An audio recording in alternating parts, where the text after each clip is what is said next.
વીજ આવેગોમાં મર્યાદા હોવા છતાં સંકલન માટે તે ઉત્તમ સાધન છે, સમજાવો. વીજ આવેગો જેને આપણે ઉર્મી વેગો કહીએ છીએ, ઉર્મી વેગની અમુક મર્યાદા છે, છતાં સંકલન માટે ઉર્મી વેગો ઉત્તમ સાધન છે. આ વિધાન સમજાવો. તો કોઈપણ ઉત્તેજનાની સામે ઝડપી પ્રતિચાર માટે વીજ આવેગો ઘણા ઉપયોગી છે. આપણા ચેતાતંતુની અંદર વીજ આવેગોનું વહન ખૂબ જ ઝડપથી થાય છે. નિયંત્રણ અને સંકલન માટે વીજ આવેગો ઉત્તમ સાધન છે, પણ વીજ આવેગોની અમુક મર્યાદા પણ છે. જેમ કે વીજ આવેગો આપણા શરીરના માત્ર એવા કોષો સુધી જ પહોંચે છે કે જ્યાં આગળ ચેતાપેશી સંકળાયેલી હોય. બીજું, પ્રાણી શરીરના દરેક કોષોનું સંકલન વીજ આવેગો વડે થઈ શકતું નથી. ત્રીજું, ચેતાકોષો એ સતત વીજ આવેગોનું નિર્માણ અને વહન કરી શકતા નથી. અને ચોથું, ચેતાકોષોને નવો વીજ આવેગ ઉત્પન્ન કરવા માટે અને તેનું વહન કરવા માટે થોડો સમય લાગે છે. એની મર્યાદા છે. તો ઉત્તેજના સામે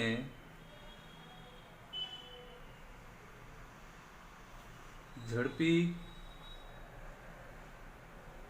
પ્રતિચાર માટે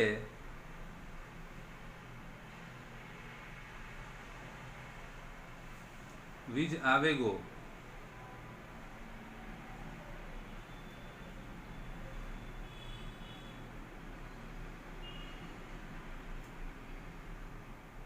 ઘણા ઉપયોગી છે.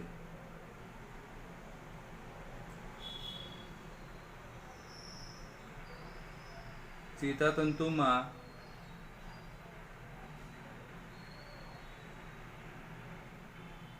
વીજ આવેગોનું વહન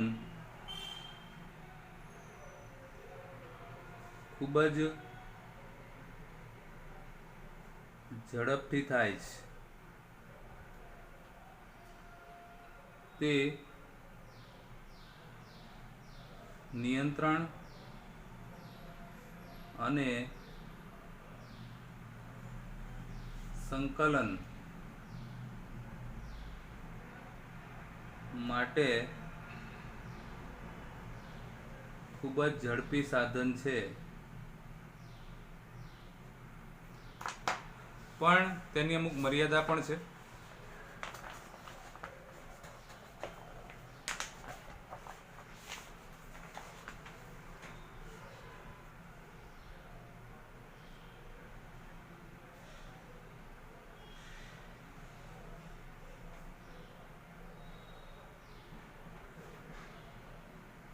તો પહેલું, વીજ આવેગો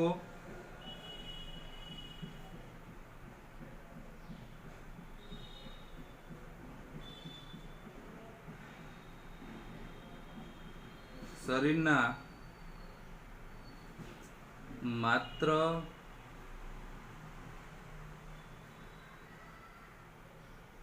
એવા કોષો સુધી પહોંચે છે કે જ્યાં ચેતાપેશી સંકળાયેલી હોય.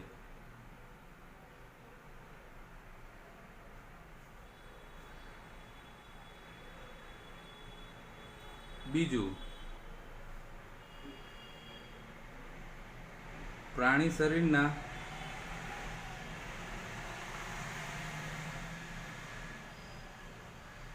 દરેક કોષોનું સંકલન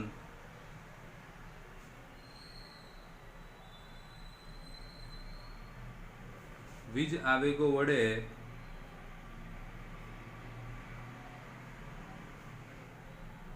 થઈ શકતું નથી. ત્રીજું,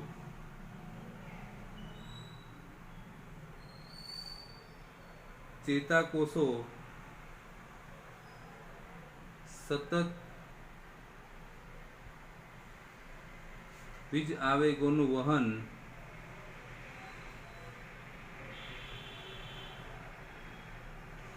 અને નિર્માણ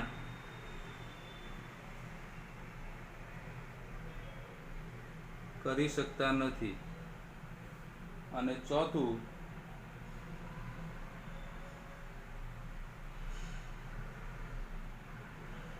ચેતાકોષોને નવા વીજ આવેગો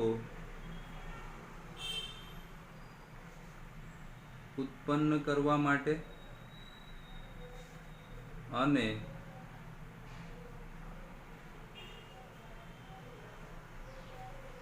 તેનું વહન કરવા માટે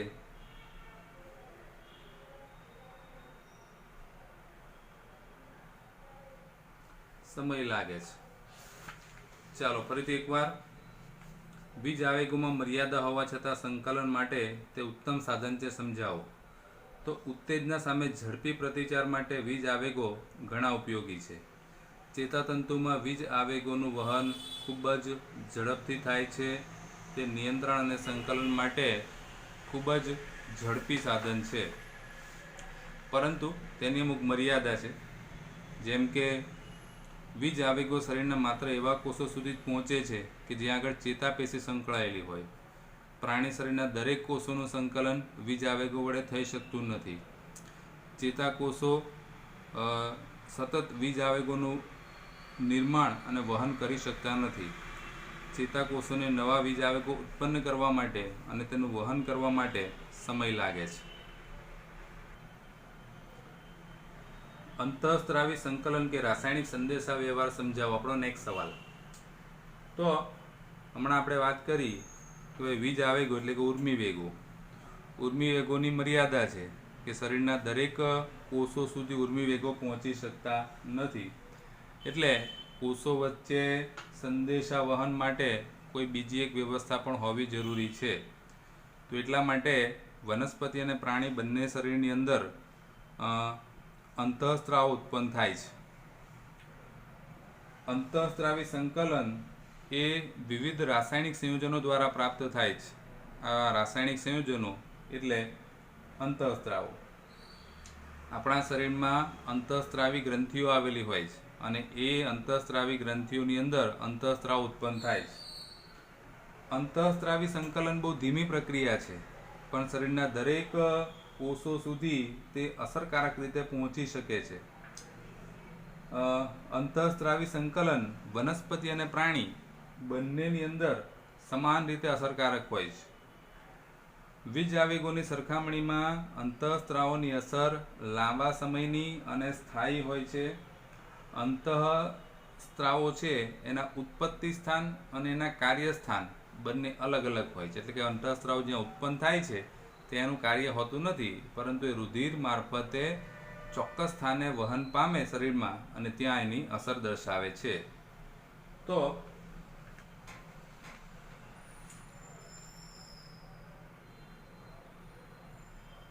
પ્રાણી શરીરના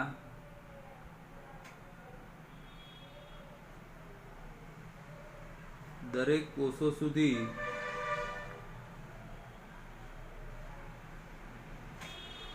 ઉર્મિ વેગ પહોંચી શકતા નથી.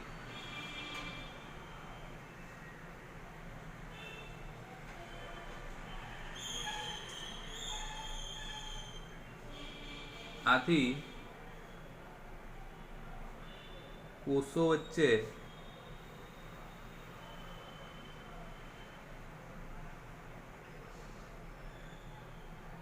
સંદેશા વ્યવહાર માટે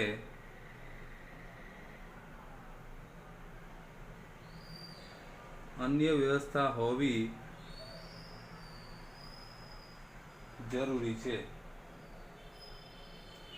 તો અંતઃસ્ત્રાવી સંકલન જે છે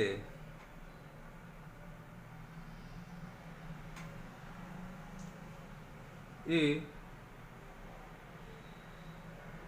વિશિષ્ટ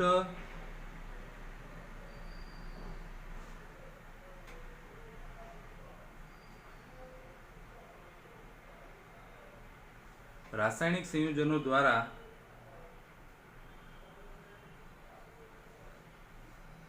પ્રાપ્ત થાય છે,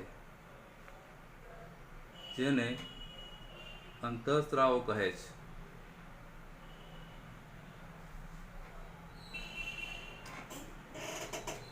અંતઃસ્ત્રાવી સંકલન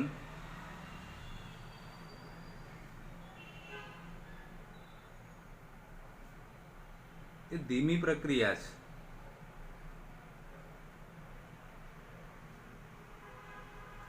પણ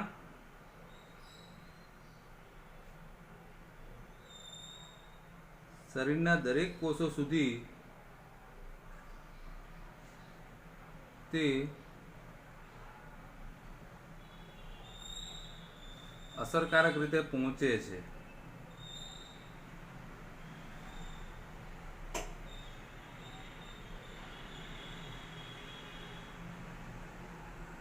અંતઃસ્ત્રાવી સંકલન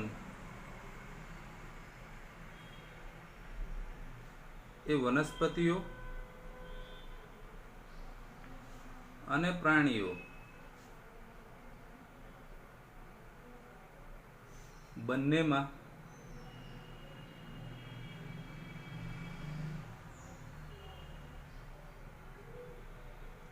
અસરકારક હોય છે. વીજ આવેગોની સરખામણીમાં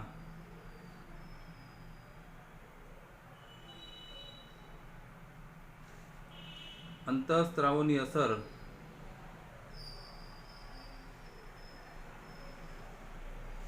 સ્થાયી અને લાંબા સમયની હોય છે.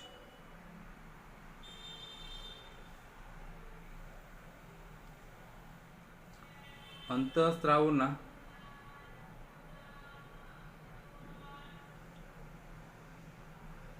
સંશ્લેષણ સ્થાન અને કાર્યસ્થાન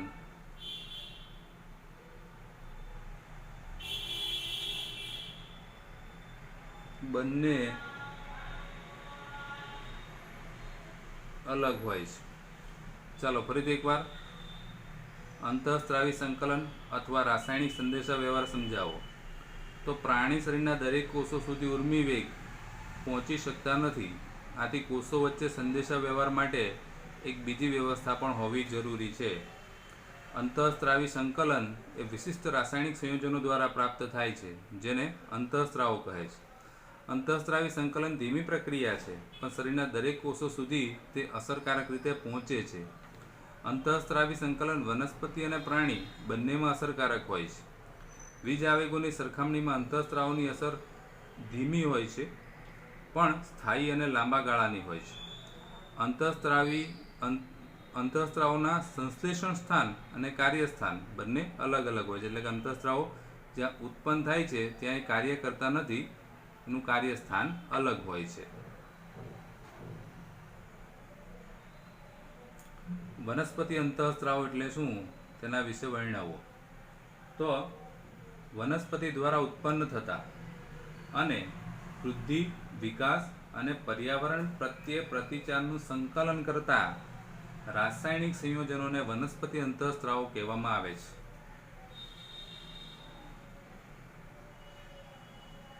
વનસ્પતિ દ્વારા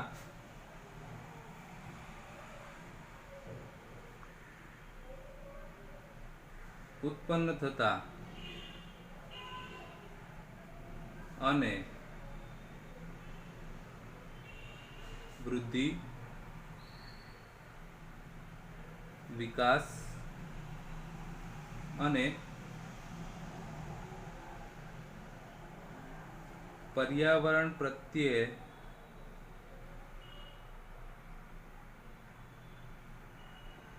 પ્રતિચારનું સંકલન કરતા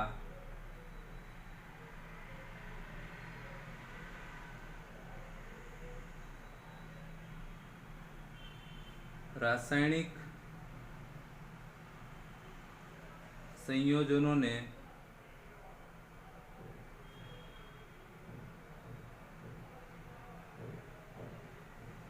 વનસ્પતિ અંતઃસ્ત્રાવો કહે છે.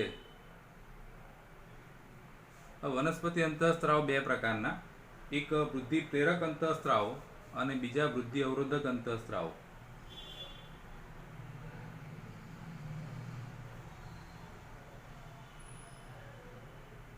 વનસ્પતિ અંતઃસ્ત્રાવોના બે પ્રકાર છે.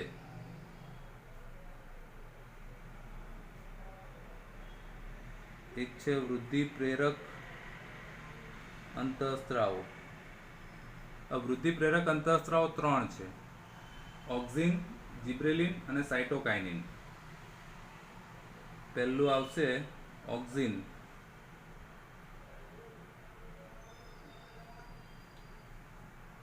ઓક્સિન એ પ્રરોહના એટલે કે પ્રકાંડના અગ્રભાગે સંશ્લેષણ પામે છે અને તે વનસ્પતિની લંબાઈમાં વૃદ્ધિ કરે છે. જ્યારે વનસ્પતિ ઉપર એક બાજુથી સૂર્યપ્રકાશ પડતો હોય ત્યારે ઓક્સિન પ્રકાશ ન પડતો હોય તે બાજુએથી પ્રસરણ પામે છે અને ઓક્સિનની ચોક્કસ સાંદ્રતા એટલે કે પ્રમાણ એના વડે પ્રકાશથી દૂર રહેલી જે પ્રકાંડના કોષો છે એટલે કે જે કોષો પર પ્રકાશ નથી પડતો એ કોષોની લંબાઈમાં વૃદ્ધિ થાય છે અને આમ વનસ્પતિ પ્રકાશ તરફ વળતી જોવા મળે છે. આ રીતે ઓક્સિન એ પ્રકાશાવર્તન માટે જવાબદાર છે. તો તે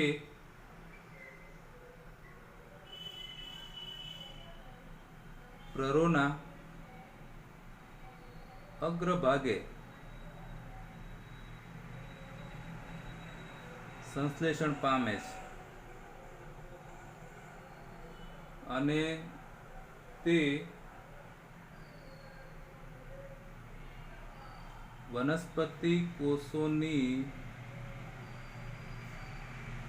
લંબાઈમાં વૃદ્ધિ કરે છે.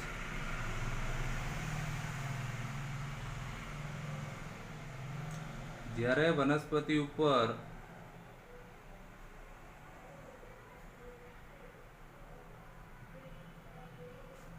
એક બાજુએથી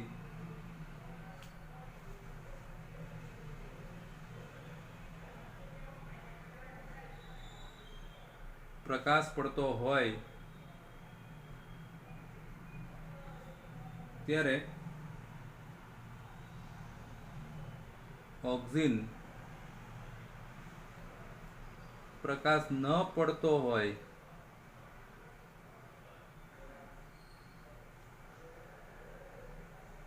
તેવી બાજુ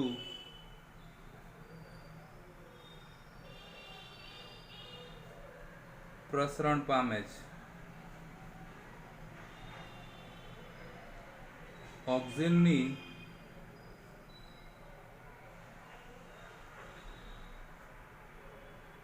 ચોક્કસ સાંદ્રતા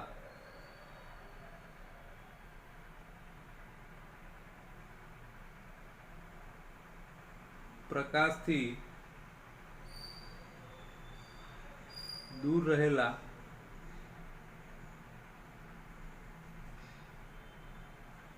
પ્રરોહના કોષોની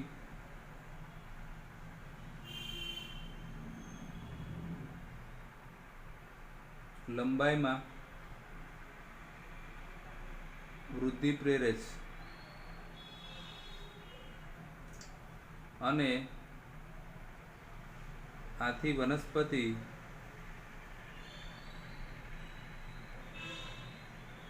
પ્રકાશ તરફ વળતી જોવા મળે છે.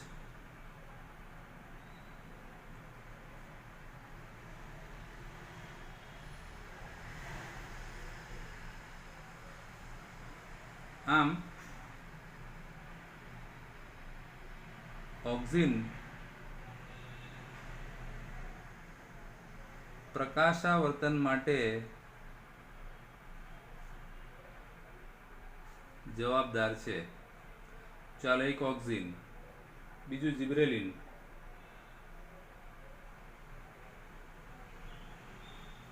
તો જિબ્રેલિન એ પ્રકાંડની વૃદ્ધિમાં મદદરૂપ થાય છે.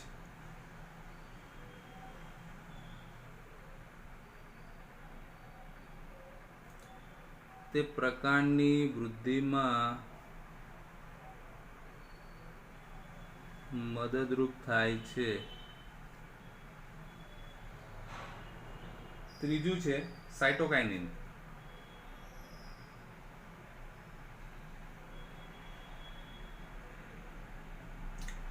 તો સાઇટોકાઇનિન એ કોષ વિભાજન પ્રેરે છે.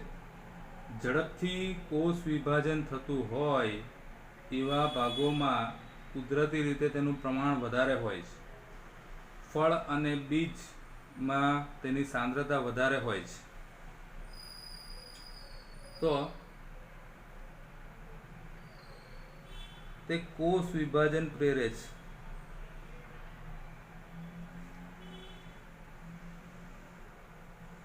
ઝડપથી કોષ વિભાજન થતું હોય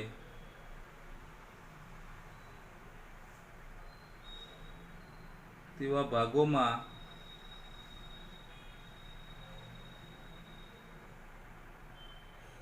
તેની સાંદ્રતા વધારે હોય છે.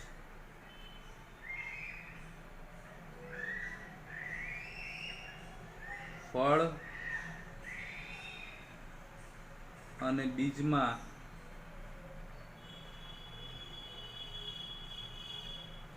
તેની સાંદ્રતા વધારે હોય છે. તો આ ત્રણ જે છે એ વૃદ્ધિ પ્રેરક અંતઃસ્ત્રાવો છે. હવે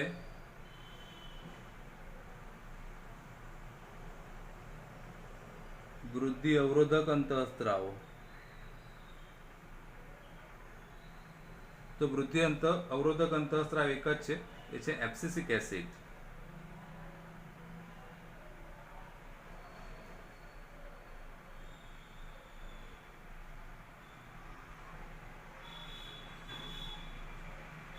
તો એબ્સિસિક એસિડ એ વનસ્પતિની વૃદ્ધિને અવરોધે છે. તેની અસરથી પર્ણો કરમાઈ જાય છે. બાગાયત પાકોની અંદર વહેલો પુષ્પોદ્ભવ અને ફળોના પરિપક્વન માટે તે જવાબદાર છે.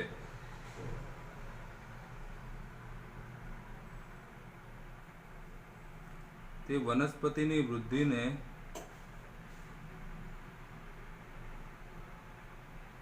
અવરોધે છે.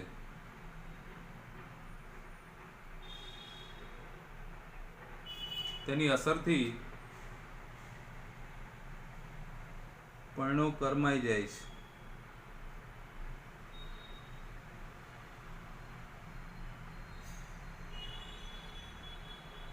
બાગાયત પાકોમાં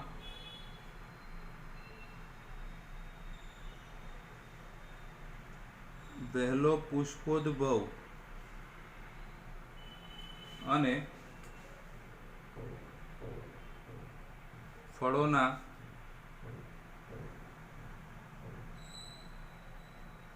પરિપક્વન માટે તે ઉપયોગી છે. ઓકે, તો આ વનસ્પતિ અંતઃસ્ત્રાવો અને તેના પ્રકાર.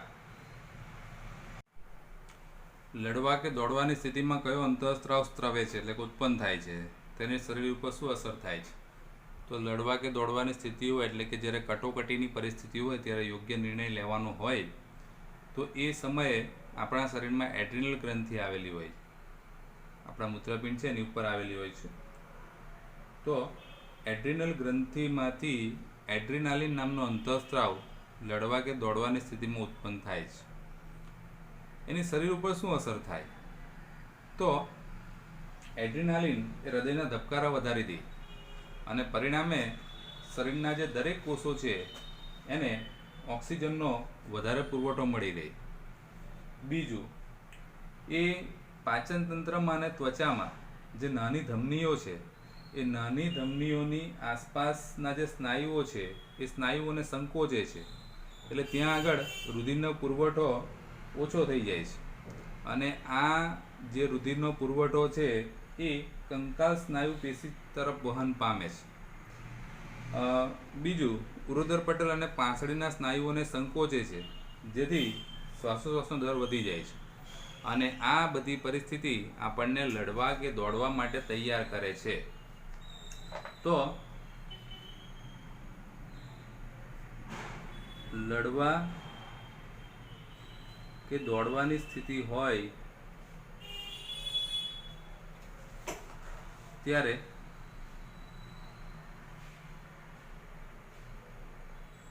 આપણી એડ્રિનાલિન ગ્રંથિમાંથી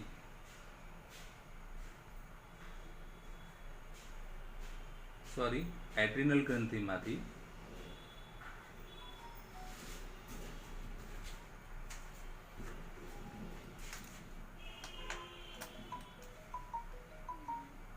એડ્રીનાલિન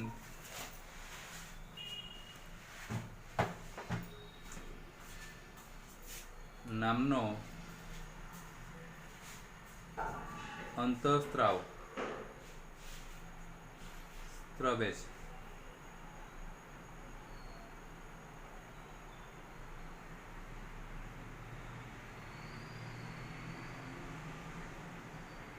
એડ્રીનાલિનની શરીર ઉપર અસર. પહેલું,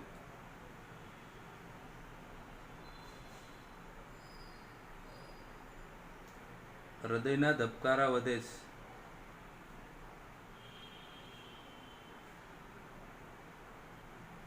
આથી આપણા સ્નાયુઓને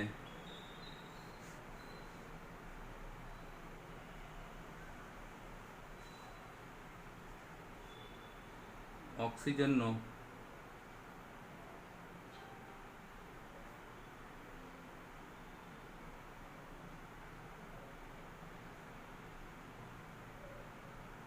વધારે પુરવઠો મળે છે. બીજું,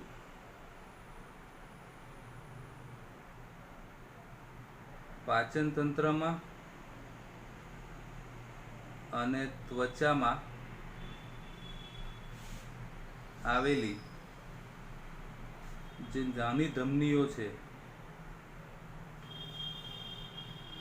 એની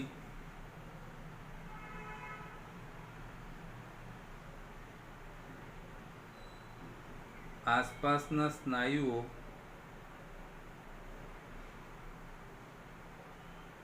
સંકોચાતા ત્યાં રુધિરની પ્રાપ્યતા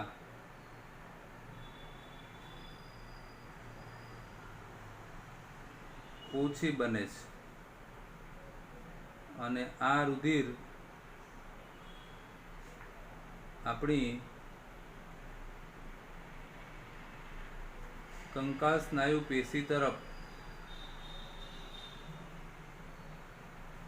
વહન પામે છે. ત્રીજું, પુરોદર પટલ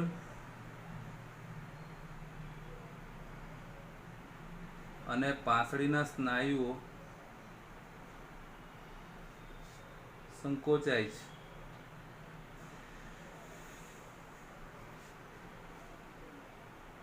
આથી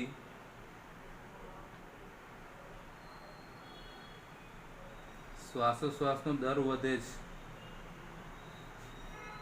અને આ બધી પરિસ્થિતિ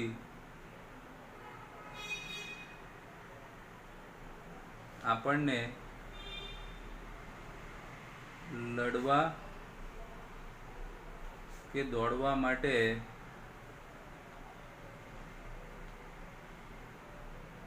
તૈયાર કરે છે. પ્રાણી અંતઃસ્ત્રાવના લક્ષણ જણાવો.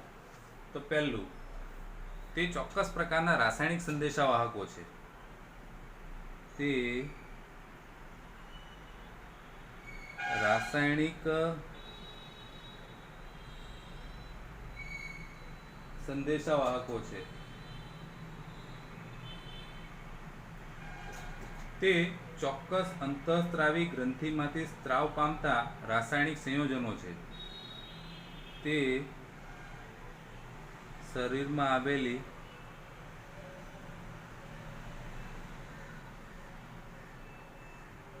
અંતઃસ્ત્રાવી ગ્રંથિઓમાંથી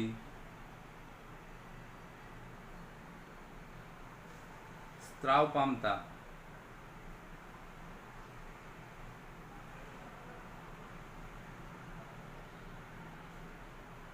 રાસાયણિક સંયોજનો છે.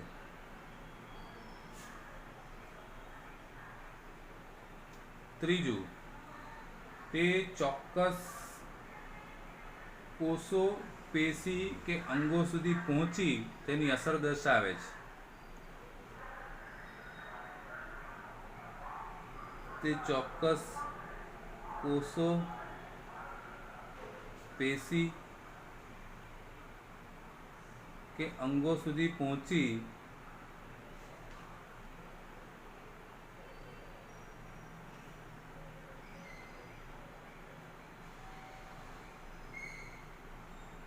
તેની અસર દર્શાવે છે. તે રુધિર દ્વારા વહન પામે છે. તે રુધિર મારફતે વહન પામે છે. તે ખૂબ જ અલ્પ માત્રામાં ઉત્પન્ન થાય છે, પણ તેનો વધારે સ્ત્રાવ કે તેની ઉણપ એક શરીરમાં ખામી સર્જે છે.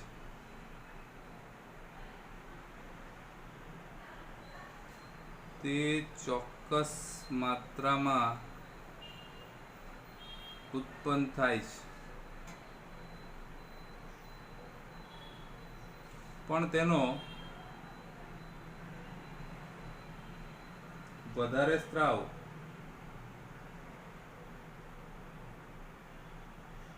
કે ઉણપ ખામી સર્જે છે. ચાલો ફરીથી એકવાર અંતઃસ્ત્રાવના લક્ષણો. પ્રાણી અંતઃસ્ત્રાવના લક્ષણો. તો તે રાસાયણિક સંદેશાવાહકો છે. તે શરીરમાં આવેલી અંતઃસ્ત્રાવી ગ્રંથિઓમાંથી સ્ત્રાવ પામતા રાસાયણિક સંયોજનો છે. તે ચોક્કસ કોષો, પેશી કે અંગો સુધી પહોંચી તેની અસર દર્શાવે છે. તે રુધિર મારફતે વહન પામે છે. તે ચોક્કસ માત્રામાં ઉત્પન્ન થાય છે, પણ તેનો વધારે સ્ત્રાવ કે ઉણપ ખામી સર્જે છે.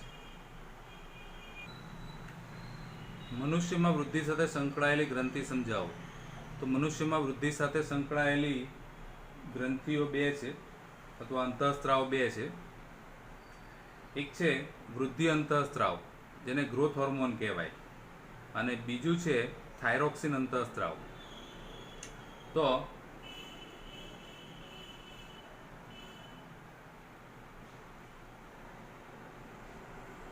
મનુષ્યમાં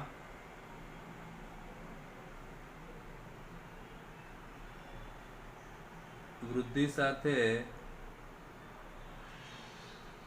સંકળાયેલ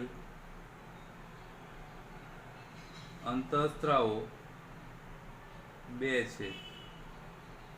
એક છે વૃદ્ધિ અંતઃસ્ત્રાવ, જેને અંગ્રેજીમાં ગ્રોથ હોર્મોન કહેવાય, અને બીજું છે થાઇરોક્સિન.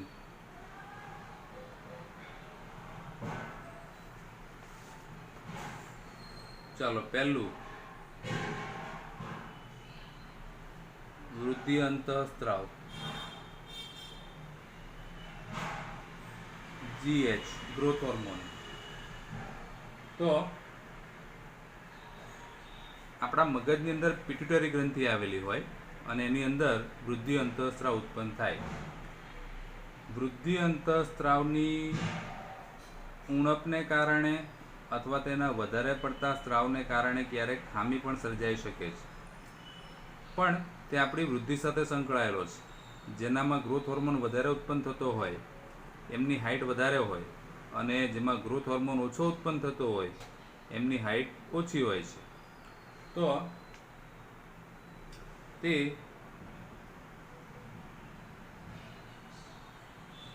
પિટ્યુટરી ગ્રંથિમાંથી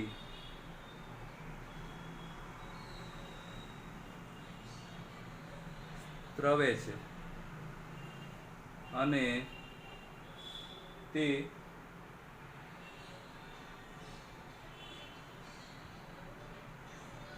શરીરની વૃદ્ધિ અને વિકાસને નિયંત્રિત કરે છે.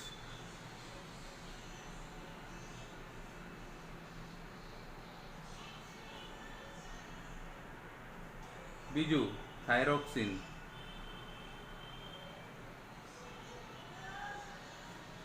તો આપણા ગળામાં થાઇરોઇડ ગ્રંથિ આવેલી હોય, અને એમાં થાઇરોક્સિન અંતઃસ્ત્રાવ ઉત્પન્ન થાય.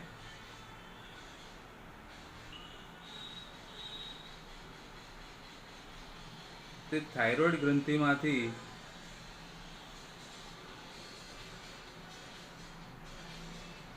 સ્ત્રવે છે.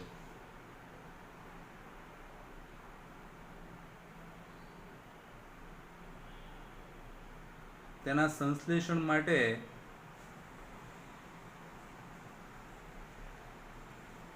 આયોડિન જરૂરી છે.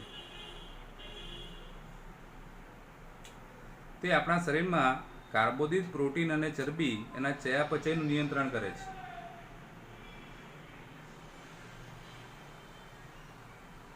તે કાર્બોદિત, પ્રોટીન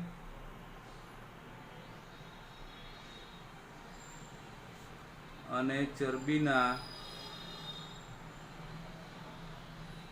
ચયાપચયનું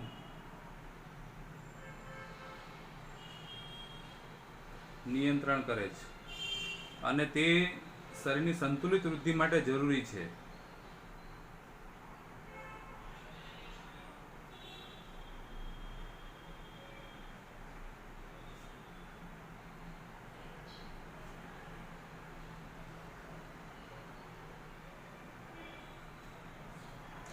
તો શરીરમાં વૃદ્ધિ સાથે સંકળાયેલ અંતઃસ્ત્રાવો બે છે. એક વૃદ્ધિ અંતઃસ્ત્રાવ અને બીજું થાઇરોક્સિન. વૃદ્ધિ અંતઃસ્ત્રાવ પિટ્યુટરી ગ્રંથિમાંથી સ્ત્રવે છે. તે શરીરની વૃદ્ધિ અને વિકાસના નિયંત્રિત કરે છે. થાઇરોક્સિન તો તે થાઇરોઇડ ગ્રંથિમાંથી સ્ત્રવે છે. તેના સંશ્લેષણ માટે આયોડિન જરૂરી છે. તે કાર્બોદિત, પ્રોટીન અને ચરબીના ચયાપચયનું નિયંત્રણ કરે છે અને તે શરીરની સંતુલિત વૃદ્ધિ માટે જરૂરી છે.